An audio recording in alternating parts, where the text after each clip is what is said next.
Nagbigay ng maikling reaksyon si Aiza Seguera kaugnay ng isyong kinakaharap ni Kim Chiu at Raisa May Dizon matapos umani ng batikos ang naging biro sa isang segment ng It's Showtime. Sa panayam sa isang event, inamin ni Aiza na hindi niya napanood ang mismong video ngunit ibinahagi pa rin niya ang kanyang pananaw sa nangyaring kontrobersya.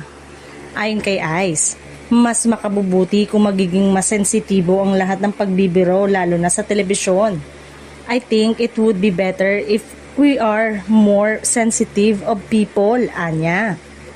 Nilinaw rin niya na ang kanyang pahayag ay hindi lamang nakatuon kay Kim Chiu, kundi sa buong programa at sa lahat ng mga host na gumagawa ng biruan sa ere. Matapos lumabas ang kanyang komento, mabilis ding nagkaroon ng iba't ibang reaksyon mula sa mga netizen.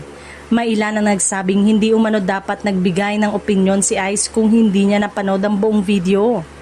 Habang ang iba naman ay kunestyon kung bakit wala umano siyang naging pahayag noon sa iba pang kontrobersya na biro sa telebisyon.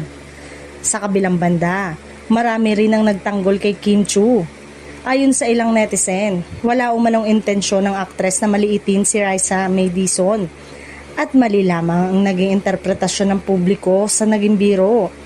Para sa kanila, masyado lamang umanong pinalaki ang issue dahil magkalabang noontime show ang sangkot.